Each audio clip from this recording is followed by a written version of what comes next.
بسم اللہ الرحمن الرحیم۔ شیخین کریمین رضی اللہ تعالی عنہما کے دشمن اس بات سے بہت جلتے ہیں اور بہت اعتراض کرتے ہیں کہ جی تم کہتے ہو کہ رسول اللہ صلی اللہ تعالی علیہ وآلہ وسلم کا ترکہ نہیں ہے، وراثت نہیں ہے، تو پھر عائشہ پاک نے شیخین کریمین کو روزہ اطہر میں کیوں دفن ہونے دیا اور ان سے کیوں اجازت طلب کی گئی جب ان کی ملکیت نہیں تھی، اور انہوں نے کیوں اجازت دی؟ تو اس چیز پہ اعتراض کرتے ہیں اور بیچارے اندر اندر سے جلتے رہتے ہیں۔ تو سب سے پہلے ہم اس کے جواب میں یہ کہتے ہیں کہ تم بڑے ہو یا کہ اہل بیت بڑے ہیں، تمہیں زیادہ دین کی خبر ہے یا اہل بیت کو دین کی خبر ہے؟ تو جب اہل بیت کرام اس وقت موجود ہیں، مولا علی شیر خدا موجود ہیں، حسنین کریمین موجود ہیں، ابن عباس موجود ہیں، عباس موجود ہیں، حضرت عقیل موجود ہیں، دیگر اہل بیت کے افراد جب موجود ہیں، تو کسی نے اعتراض کیا ہو شیخین کریمین کے وہاں دفن ہونے پر؟ کسی نے اعتراض کیا ہو؟ بلکہ خصائص کبریٰ کے اندر یہ ہے کہ حضرت ابوبکر صدیق نے مولا علی شیر خدا کو وصیت کی کہ میرا جنازہ لے کے رسول اللہ کی بارگاہ میں جائیے گا، اگر رسول اللہ نے اجازت دی تو مجھے دفن کر دینا، نہ دی تو مجھے جنت البقیع میں دفن کر دینا۔ تو مولا علی فرماتے ہیں ہم لے کے گئے، آواز یادخل الحبیب الی الحبیب، حبیب کو حبیب کے ساتھ ملا دو۔ تو معلوم ہوا کہ کسی نے اعتراض نہیں کیا، بلکہ مولا علی شیر خدا خود وہاں ابو بکر صدیق کے جنازے کو لے کے جانے والے ہیں اور رسول اللہ سے اجازت مانگنے والے ہیں۔ اور دوسری بات یہ ہے کہ جب امام حسن مجتبیٰ کی شہادت کا وقت قریب آیا تو انہوں نے بھی یہ کہا کہ اماں عائشہ پاک سے اجازت لو۔ تو اگر اماں عائشہ پاک کا وہاں اختیار ہی نہیں تھا تو یا یہ ہے کہ وہاں دفن ہونا کسی کے لیے جائز نہیں تھا، تو امام حسن مجتبیٰ نے کیوں اجازت مانگی؟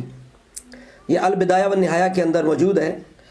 لکھتے ہیں کہ ایک روایت میں ہے کہ حضرت حسن رضی اللہ تعالیٰ عنہ نے اس بارے میں حضرت عائشہ صدیقہ سے اجازت طلب کرنے کے لیے آدمی بھیجا، تو آپ نے انہیں اجازت دے دی۔ سمجھ آ رہی بات کی؟ یعنی اماں عائشہ پاک سے امام حسن نے بھی اجازت مانگی ہے۔ تو معلوم ہوا کہ ایک ہی نظریہ تھا، الگ نظریہ نہیں تھے۔ جو شیخین کریمین کا نظریہ تھا، جو ان کی سنت تھی، جس طرح انہوں نے اجازت چاہی، حضرت عمر فاروق نے اجازت چاہی، اسی طرح امام حسن بھی اجازت مانگ رہے ہیں۔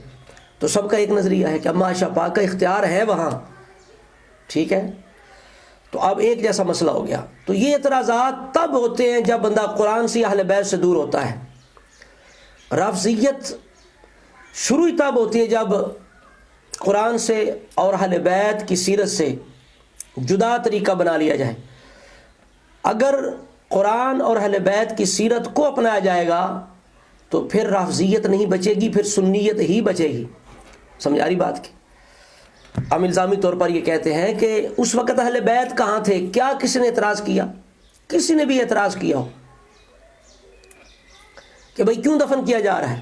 جب کسی نے اعتراض نہیں کیا تو امت کا اجماع ہو گیا، اور اجماع امت اتنی بڑی بات ہے۔ مولا علی شیر خدا نہج البلاغہ کے اندر یہ فرماتے ہیں کہ انما الشورى للمہاجرین والانصار فإن اجتمعوا على رجل وسموه اماما، کہ جب وہ کسی بندے پر اجماع کر لے، مہاجرین و انصار اسے امام بنا لیں، تو اسی میں اللہ کی رضا ہے۔ یہ شان ہے صحابہ کرام کے اجماع کی، جو مولا علی خود نہج البلاغہ میں بیان کر رہے ہیں۔ اور دوسرے مقام پہ نہج البلاغہ کے اندر یہی کہتے ہیں نا کہ میرے بارے میں وہ بہترین لوگ ہیں جو درمیانی چال چلنے والے ہیں۔ تو فرما فلزموہ، فرما ان کو تھامے رکھو۔ آگے فرما والزموا السواد الاعظم فإن ید اللہ علی الجواہ، بڑی جماعت کے ساتھ ہو جاؤ۔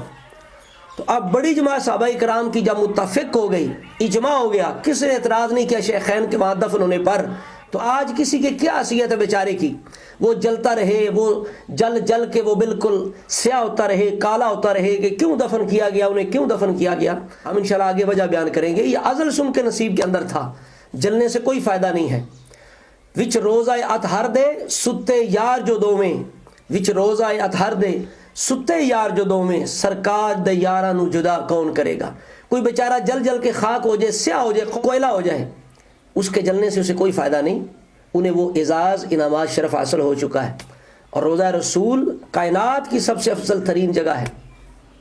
جس مٹی کے ساتھ مصطفیٰ کریم علیہ السلام کا جسم اطہر مس ہے وہ جگہ کائنات سے سب سے افضل جگہ ہے، اور اس سے جو قریب جگہ ہے وہ بھی یقیناً افضل ہے، تو شیخین کریمین وہاں اندر تشریف فرما ہے، تو جلنے سے فائدہ نہیں ہے۔ کسی نے اعتراض نہیں کیا، آج کو کس طرح اعتراض کا رکھ سکتا ہے؟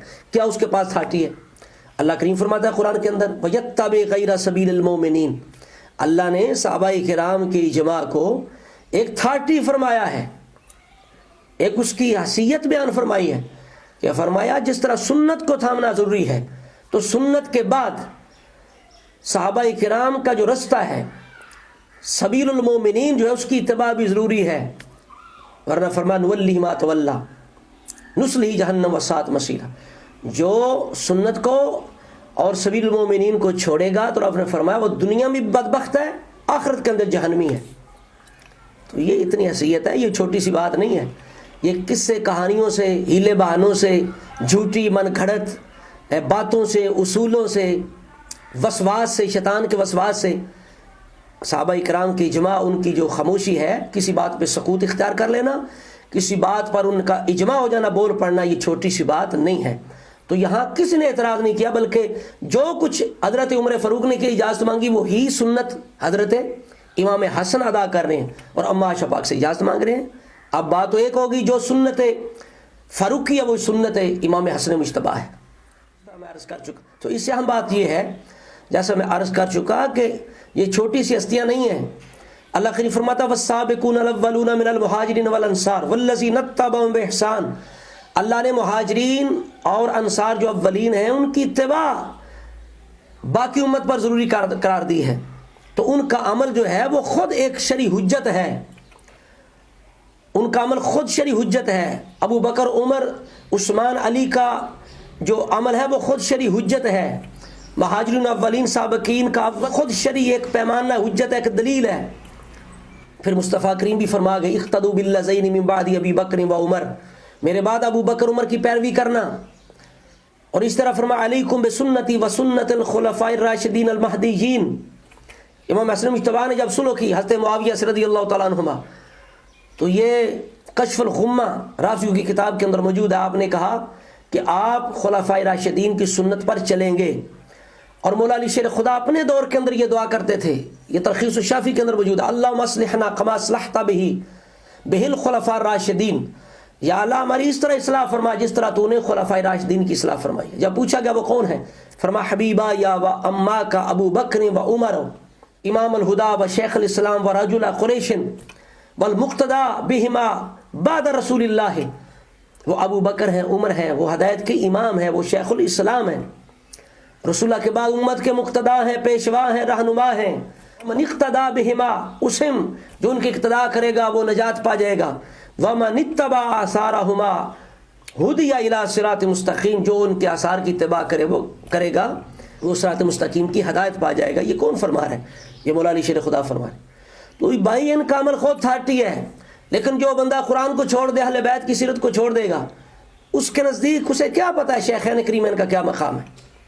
اس لیے تو ائمہ اہل بیت کہتے ہیں کہ جو ابو بکر عمر کی شان سے غافل ہے وہ سنت سے غافل ہے، اسے پتہ نہیں سنت کیا ہے۔ سمجھ آ رہی؟ سنی بھائیوں سے میں عرض کرتا ہوں کہ یہ اصول یاد رکھیں، انشاءاللہ رفضیت کا منہ پھر جائے گا اگر آپ ان باتوں کو یاد رکھیں گے۔ اللہ تعالیٰ کے فضل و کرم صدقہ پنجا چارہ تھا۔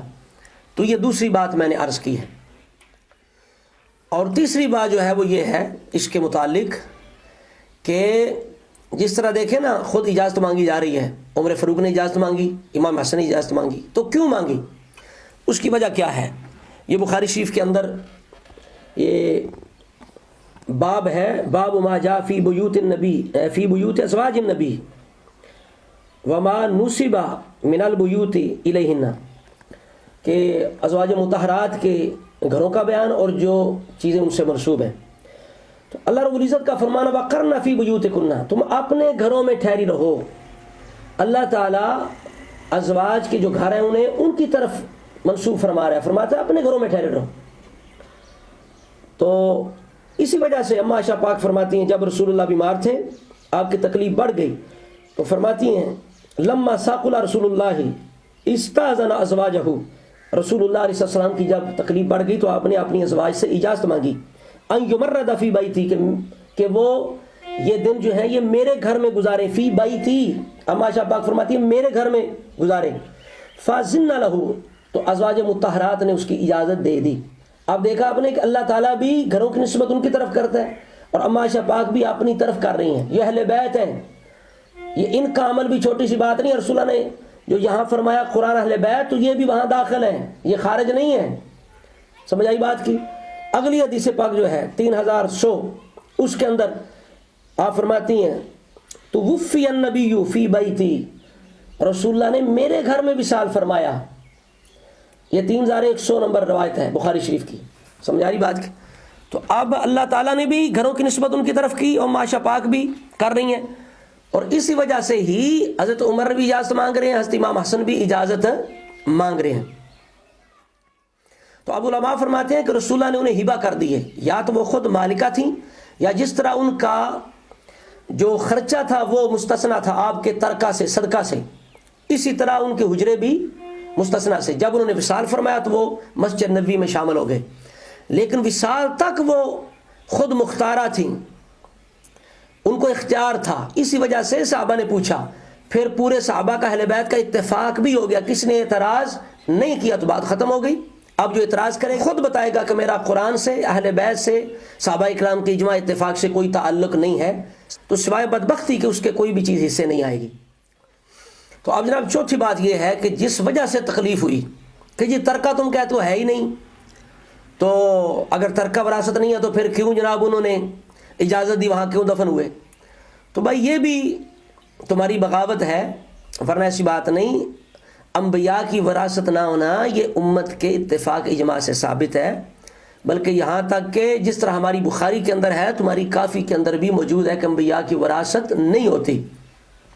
امام جعفر صادق رسول اللہ سے روایت کر رہے ہیں تمہاری کافی کے اندر کہ نبیوں کی وراثت درہم و دینار نہیں ہوتی، تو معلوم ہوا کہ اس بات پر کہ انبیاء کی وراثت دنیا کا مال نہیں ہوتا ساری کتابیں متفق ہیں۔ یہ بعد میں تم نے اعتراض شروع کیا کہ جناب فدق جو تھا وہ وراثت تھا اور وراثت سے حصہ ملنا چاہیے تھا۔ اب دیکھو تمہاری اس کافی کے اندر امام جعفر صادق یہ فرما رہے ہیں، ان العلماء کے رسول اللہ نے یہ فرمایا، قال رسول اللہ وَإِنَّ الْعُلَمَاءَ وَرَثَةُ الْأَنْبِيَاءِ إِنَّ الْأَنْبِيَاءَ لَمْ يُوَرِّثُوا دِينَارًا وَلَا دِرْهَمًا وَلَكِنْ وَرَّثُوا الْعِلْمَ فَمَنْ أَخَذَ مِنْهُ أَخَذَ بِحَظٍّ وَافِرٍ، کہ انبیاء کے وارث علماء ہیں، ٹھیک ہے، بے شک انبیاء درہم و دینار کا وارث نہیں بناتے، بلکہ ان کی وراثت ہے علم، تو جس نے ان کے علم سے کچھ لیا تو اس نے بہت بڑا حصہ لے لیا۔ اب دو چیزیں ذکر کی گئیں، ایک وراثت کی نفی کی گئی درہم و دینار کی، اور دوسرا جو علم ہے اس وراثت کو ذکر کیا گیا۔ تیسری بات یہ ہے کہ یہاں یہ بھی بتایا گیا کہ انبیاء عام لوگوں کی طرح نہیں ہے کہ ان کی اولاد وارث بنے، بلکہ ان کی اصل چیز جو وراثت ہے وہ علم ہے، تو اب ان کے خاندان تک اس کا انحصار نہیں ہے، حد بندی نہیں ہے۔ کسی بھی قبیلے سے، کسی بھی نسل سے، قوم سے کوئی بندہ اگر ان کے علم سے کچھ چیز لے لے گا تو اس نے بڑا حصہ بھی لے لیا اور اب وہ انبیاء کا وارث بھی بن گیا۔ سمجھ آ رہی بات کی؟ تو اسی طرح اس بات کو دو جگہ بیان کیا گیا۔ صفحہ نمبر 71 پر بھی امام جعفر صادق یہ فرماتے ان العلماء ورثۃ الانبیاء ذاک ان الانبیاء لم یورثوا درہما ولا دینارا انما اورثوا احادیث من احادیثہم فمن اخذ بشیء منها فقد اخذ حظا وافرا، اس نے بہت بڑا حصہ لے لیا جس نے ان کی احادیث سے، علم سے کچھ چیز لے لیا۔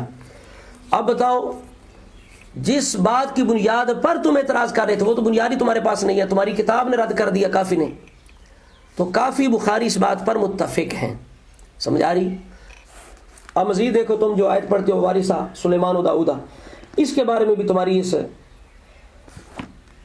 اصول کافی کے اندر یہ کتاب الحجت ہے، اس کے اندر امام جعفر صادق یہ فرما رہے ہیں کہ ان سلیمان وارث داؤد و ان محمد وارث سلیمان و ان وارثنا محمدا، کہتے ہیں بے شک سلیمان داؤد کے وارث ہیں، محمد سلیمان کے وارث ہیں، ہم محمد کے وارث ہیں صلی اللہ تعالی علیہ وسلم۔ آگے بھی یہ دو روایتیں ہیں یہاں، تو پتہ چل گیا کہ قرآن مجید میں انبیاء کی مالی وراثت کا کوئی ذکر نہیں، جہاں انبیاء کی وراثت کا ذکر آتا ہے اس سے مراد علم ہے. اگر دوسری وراثت ہوتی تو رسول اللہ حضرت سلیمان کے کیسے وارث بنتے؟ سمجھ آ رہی بات کی؟ تو جب رسول اللہ وارث بنے سلیمان کے اور داؤد باقی پہلے انبیاء کے وارث بنے، اگلی روایت کے اندر ہے، تو معلوم ہوا ان کی وراثت علم ہے اور یہ ان کی شان ہے. عام جو دنیا کے بادشاہ ہیں ان کی وراثت ہوتی ہے دنیا کا مال، لیکن یہ اپنی اولاد کو دنیا کا مال نہیں دے کے جاتے، یہ پسند نہیں کرتے، نہ خود پسند کرتے ہیں، یہ فقر اور زہد پسند کرتے ہیں، اپنی اولاد کے لیے بھی یہی پسند کرتے ہیں، اور یہ ان کی نبوت کی صداقت اور کمال کی دلیل ہوتی ہے. ان کو عام لوگوں جیسا سمجھنا اور کہنا جی جیسے دوسروں کی وراثت ہے ان کی بھی وراثت ہوتی ہے، یہ بلا دلیل ہے، اس کا کوئی ثبوت نہیں ہے. جس طرح باقی کئی آیات سے رسول اللہ کا حکم جو ہے وہ مستثنا ہے، الگ ہے، اسی طرح اس بات میں وراثت کے حکم میں بھی رسول اللہ عمومی جو آیات ہیں ان کے اندر آپ نہیں آتے. جس طرح قرآن پاک کہتا ہے کہ تمہیں جو عورتیں پسند ہیں 1 2 3 یا 4 ان سے نکاح کر لو، تو جیسے رسول اللہ اس آیت سے خارج ہیں اسی طرح وراثت کی جو آیات ہیں ان کے اندر بھی رسول اللہ داخل نہیں ہے. سمجھا رہی بات؟ تو لہٰذا جس بنیاد پر تم اعتراض کر رہے تھے کہ ترکہ تو ہے ہی نہیں، وراثت ہے ہی نہیں، تو پھر عائشہ پاک کو کس طرح اختیار تھا کہ وہ جناب شیخین کریمین کو دفن ہونے دیتی؟ تو ہم نے بتا دیا کہ یہ تمہارا اعتراض جو ہے اس کی بنیاد ہی نہیں ہے، اس کو ہم نے ختم کر دیا. اب اگلی بات جو ہے وہ 5ویں بات وہ کیا ہے؟ وہ یہ ہے کہ یہ اصول ہے کہ بندے کی جہاں سے مٹی لی جاتی ہے جسم کے اندر داخل کی جاتی ہے وہیں بندہ دفن ہوتا ہے. اور یہ ایسی بات ہے کہ اس پر بھی اہل سنت کی رافضیوں کی کتابیں اس پر بھی اتفاق کرتی ہیں. یہ دیکھو فروع کافی ہے اور کتاب الجنائز ہے، اس کے اندر کہ التربۃ التی یدفن فیہا المیت، وہ مٹی جس میں میت کو دفن کیا جاتا ہے. اس کے تحت 2 روایتیں لائی گئیں. یہ روایت امام باقری امام جعفر صادق سے ہے، قال من خلق من تربۃ دفن فیہا، کہ جو جس مٹی سے پیدا کیا جاتا ہے اسی میں وہ دفن ہوتا ہے. اگلی روایت کے اندر یہ ہے جب نطفہ رحم کے اندر واقع ہوتا ہے، قرار پاتا ہے، تو اللہ تعالیٰ فرشتہ بھیجتا ہے اور وہ جاتا ہے کہ جہاں بندے نے دفن ہونا ہے وہاں کی مٹی لائے، اس مٹی کو نطفے کے اندر ملایا جاتا ہے. تو کہا کہ قلب انسانی اس مٹی کا جگہ کا مشتاق رہتا ہے جہاں اس نے دفن ہونا ہے، حتیٰ یدفن فیہا، یہاں تک کہ اس کو وہاں دفن کر دیا جاتا ہے. اب تمہاری فروع کافی یہ کہہ رہی ہے اور امام جعفر صادق کہہ رہے ہیں کہ بندہ وہیں دفن ہوتا ہے جہاں کی مٹی اس کے جسم کے اندر ہوتی ہے. اب یہی روایات جو ہیں یہ ہماری کتابوں کے اندر بھی موجود ہیں. اعلیٰ حضرت رحمۃ اللہ تعالی علیہ آپ نے فتاوی افریقہ کے اندر صفحہ نمبر یہ 90 ہے، یہاں آپ فرماتے ہیں جو آیت ہے اللہ رب العزت فرماتا ہے منہا خلقناکم وفیہا نعیدکم، کہ ہم نے تمہیں مٹی سے پیدا کیا اور اسی میں تمہیں لٹائیں گے، جہاں سے تمہیں پیدا کیا وہیں لٹائیں گے. اس کے تحت یعنی یہ آیت لے کے آگے فرماتے ہیں کہ رسول اللہ نے یہ فرمایا، خطیب نے کتاب المتفق والمفترق کے اندر یہ لکھا ہے، عبداللہ بن مسعود سے روایت ہے، حضور اقدس صلی اللہ علیہ وسلم نے فرمایا کہ ما من مولود الا وفی سرتہ من تربتہ التی خلق منہا، کہ جو بھی بچہ پیدا ہوتا ہے اس کی ناف کی جگہ پر اس کی تربت یعنی اس کی قبر کی مٹی کو ملایا جاتا ہے، حتی یدفن فیہا، حتیٰ کہ وہ وہاں دفن ہوتا ہے. آگے رسول نے فرمایا وَأَنَا وَأَبُو بَكْرٍ وَعُمَرُ خُلِقْنَا مِن تُرْبَةٍ وَاحِدَةٍ، میں ابو بکر عمر ایک مٹی سے پیدا ہوئے، فیہا ندفن، ہم اسی میں دفن کیے جائیں گے. دیکھ لیا، یہ وہی روایت ہے جو تمہاری کتابوں کے اندر ہے. اصول جو ہے اس پر جب متفق ہیں دونوں کتابیں، دونوں گھروں کی کتابیں، تو اب بالکل واضح ہے رسول اللہ نے یہ نہ بھی فرماتے پھر بھی واضح تھا کہ ابو بکر عمر رضی اللہ تعالی عنہما کی مٹی بھی روضہ رسول سے ہی لی گئی جہاں سے رسول اللہ کے جسم پاک کے اندر مٹی کو شامل کیا گیا. سمجھ آ رہی بات کی؟ مصنف عبد الرزاق کے اندر روایات ہیں، غلام سعیدی صاحب نے بھی اپنی تبیان القرآن کے اندر نقل کی ہے، پورا اپنی عنوان قائم کیا ہے سورہ طٰہٰ کی جو یہ آیت ہے 55 اس کے تحت کہ نبی علیہ السلام اور ابو بکر حضرت عمر کا ایک ہی مٹی سے مخلوق ہونا. تو آگے انہوں نے پھر وہ روایتیں لائے ہیں. حلیۃ الاولیاء کے والے سے ابو عاصم نے کہا کہ حضرت ابو بکر عمر کے لیے اس جیسی فضیلت نہ پا سکو گے کیونکہ ان دونوں کی مٹی رسول اللہ کی مٹی سے ہے. اس طرح ابن عباس فرماتے ہیں مصنف عبدالرزاق کے اندر ہے ہر انسان کو اس مٹی میں دفن کیا جاتا ہے جس سے وہ پیدا کیا گیا ہے. ابو ہریرہ نے بھی یہی فرمایا, مصنف عبدالرزاق کے اندر ہے. انس بن مالک سے روایت ہے, یہ فردوس الاخبار کے اندر ہے, کہ بندہ وہیں لوٹتا ہے جہاں کی مٹی ہوتا ہے اسی جگہ, اور رسول اللہ نے فرمایا میں ابو بکر عمر ایک مٹی سے پیدا کیے گئے ہیں اور اسی مٹی سے ہم اٹھائے جائیں گے. اب اسی طرح کنز العمال فردوس الاخبار کے اندر ابن عباس سے ایک اور روایت ہے, رسول اللہ نے فرمایا خلقت انا و ابو بکر و عمر من طینۃ واحدۃ, میں ابو بکر عمر ہم ایک مٹی سے پیدا کیے گئے. سمجھ آ گئی بات کی. یہ جلد ہے 7ویں, صفحہ نمبر ہے 388, سورہ طٰہٰ آیت نمبر 55 کے تحت سعیدی صاحب نے بھی پوری سرخی قائم کر کے تو یہ لکھا ہے. دوستوں کی آسانی کے لیے میں نے تبیان القرآن کا بھی حوالہ عرض کر دیا ہے. ٹھیک ہے, یہ بات ہوگی جناب 5ویں. تو جناب 6ٹھی بات جو ہے وہ ہم یہ عرض کرتے ہیں کہ یہ موطا امام مالک ہے, اس کے اندر یہ روایت موجود ہے کہ کتاب الجنائز ہے, باب ما جاء فی دفن المیت, اس کے اندر یہ روایت ہے کہ اما عائشہ پاک رضی اللہ تعالی عنہا نے خواب دیکھی. کہتی ہیں میں نے دیکھی, فرماتی ہیں رائی تو ثلاثۃ قمار سقطن فی حجرتی, میں نے دیکھا کہ 3 چاند میرے حجرے میں نازل ہوئے ہیں. فقصصت رؤیائی علی ابی بکر صدیق, میں نے ابا جان سے اس کو بیان کیا.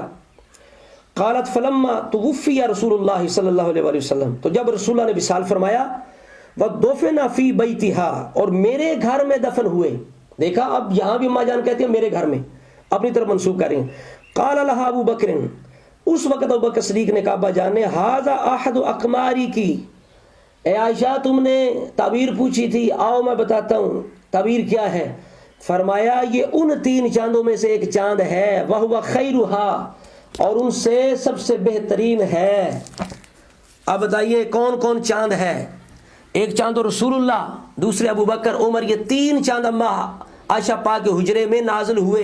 یہ اللہ تعالیٰ نے آپ کو پہلی خواب دکھا دی تھی. اب چاند کو دیکھ کے, اس کی روشنی کو دیکھ کے کوئی بیچارہ جلے تو جلتا رہے. اللہ رب العزت نے تو انہیں محبوب کریم علیہ السلام کی صحبت کی برکت سے یہ شان عظمت عطا فرمائی ہے کہ خواب میں چاند کی صورت میں ان کا وہاں دفن ہونا دکھایا گیا ہے. وہ بھی اہل بیت کو, اماں عائشہ پاک کو, جو اہل بیت کا بڑا اہم فرد ہیں. سمجھ آگی بات. یہ 6ٹھی بات میں نے عرض کی. 7ویں بات کیا ہے؟ اب دیکھیے مولا علی مرتضیٰ شیر خدا نے بھی اسی بات کو بیان کیا, یہ بخاری ہے, کہ ایسے وہ دفن نہیں ہو گئے. اللہ تعالیٰ نے جس طرح دنیا کے اندر ابو بکر عمر رسول اللہ کے ساتھ رہتے تھے اور اکثر رسول اللہ کے ساتھ رہتے تھے, رسول اللہ ذکر بھی جب کرتے تھے اکثر ان کا ساتھ ذکر کرتے تھے, تو اس بات سے حضرت علی المرتضیٰ شیر خدا نے اندازہ لگا لیا کہ یہ تینوں کو اللہ تعالیٰ اکٹھا کر دے گا. جب حضرت عمر نے وصال فرمایا, یہ بخاری شریف کی 3685 نمبر روایت ہے, تو حضرت ابن عباس کہتے ہیں کہ حضرت علی آئے, حضرت عمر کو کفن دے دیا گیا, چارپائی پہ ہیں. فترحم علی عمر, تو حضرت علی المرتضیٰ شیر خدا نے حضرت عمر کے لیے دعا کی. قال ما خلفت احدا احب الی ان القى اللہ بمثل عمله منک, اے عمر تیرے بعد کوئی بھی ایسا نہیں ہے کہ جس جیسے نامہ اعمال کے ساتھ میں اللہ تعالیٰ سے ملاقات کرنا چاہوں. تیرا نامہ اعمال اتنا بلند ہے, میں تیرے جیسا نامہ اعمال لے کے اللہ کی بارگاہ میں حاضر ہونا چاہتا ہوں. یہ شان ہے حضرت عمر فاروق کی. وَأَيْمُ اللَّهِ إِن كُنْتَ لَا أَظُنُّ أَن يَجْعَلَكَ اللَّهُ مَعَ صَاحِبَيْكَ, مجھے یقین ہے, اللہ کی قسم مجھے یقین ہے, اللہ تمہیں اے عمر اللہ آپ کو اپنے ساتھیوں کے ساتھ ملا دے گا. وَحَسِبْتُ أَنِّي كُنْتُ كَثِيرًا أَسْمَعُ النَّبِيَّ, کہ میں نے بڑی دفعہ رسول اللہ سے یہ سنا ہے, یقول ذهبت انا وابو بکر وعمر, دخلت انا وابو بکر وعمر, خرجت انا وابو بکر وعمر. سمجھ آ رہی؟ اب مولانا شیر خدا فرما رہے ہیں جس طرح رسول اللہ کے ساتھ تم اکٹھے رہتے تھے، رسول اللہ تمہارا ساتھ ذکر کرتے تھے ابو بکر عمر کا، اے عمر مجھے اب بھی یقین ہے اللہ تمہیں اب بھی ان کے ساتھ ملائے گا، اور وہی ہوا۔ حضرت عمر کو بھی اللہ تعالیٰ نے وہاں جگہ عطا فرما دی روزہ اطہر کے اندر۔ تو اصل وجہ یہ کیا تھی کہ اللہ تعالیٰ نے ازل سے ان کو رسول اللہ کی صحبت کے لیے چنا تھا، اور ان کے جسم کے لیے وہیں سے مٹی لی جہاں سے مصطفیٰ کریم کے لیے جسم پاک کے لیے مٹی لی گئی تھی۔ تو اور اسی وجہ سے حضرت علی شیر خدا خود لے کے، یعنی حضرت ابو بکر صدیق کا جنازہ خود لے کے گئے۔ تو بات کا خلاصہ یہ ہے کہ وہاں کس نے اعتراض نہیں کیا، اتفاق ہو گیا آل کا اصحاب کا، کسی نے یہ نہیں کہا جو آج تم اعتراض کر رہے ہو۔ اور وراثت انبیاء کی نہیں ہوتی، اس پر تمہاری کتابیں بھی متفق ہیں، تمہاری کافی بھی یہی بول رہی ہے کہ وراثت نہیں ہوتی۔ تو جس بنیاد پر تم نے اعتراض کیا تھا کہ ترکہ ہوتا ہے وراثت ہوتی ہے، وہ بنیاد ہی تمہاری ختم ہے، وہ بنیاد ہے ہی نہیں، اور اس وقت کسی نے اعتراض نہیں کیا۔ اور جو سنت فاروقی تھی وہی سنت حسنی بنی۔ حضرت عمر نے بھی اجازت مانگی بادشاہ پاک سے، امام حسن نے بھی روزہ اطہر کے اندر دفن ہونے کے لیے اجازت مانگی، لیکن ان کے نصیب کے اندر نہیں تھا۔ اور ایک روایت کے اندر یہ بھی ہے کہ وہاں حضرت عیسیٰ علیہ السلام نے دفن ہونا ہے۔ تو آخر میں چند اشعار کے ساتھ بات ختم کرتا ہوں کہ وچ روزہ اطہر دے ستے یار جو دوویں، وچ روزہ اطہر دے ستے یار جو دوویں، سرکار دے یاراں نو جدا کون کرے گا۔ کوئی جدا نہیں کر سکتا، کوئی جل سکتا ہے لیکن انہیں جدا نہیں کر سکتا۔ اور پیر نصیر الدین نے کہا تھا کہ نام آنے سے ابو بکر و عمر کا لب پر کیوں بگڑتا ہے، وہ پہلو میں سلائے ہوئے ہیں۔ تو بگڑنے کی ضرورت نہیں، جس کا رسول اللہ کے ساتھ تعلق ہے اس کا ابو بکر عمر کے ساتھ بھی تعلق ہے، جس کے دل میں رسول اللہ کی محبت ہے اس کے دل میں ابو بکر عمر کی بھی محبت ہے، جس کے دل میں رسول اللہ کا لحاظ ہے اس کے دل میں ابو بکر عمر کا بھی لحاظ ہے۔ اللہ تعالی ہمیں ہماری نسلوں کو اسی عقیدہ اہل سنت پہ قائم و دائم فرمائے۔ السلام علیکم ورحمۃ اللہ وبرکاتہ۔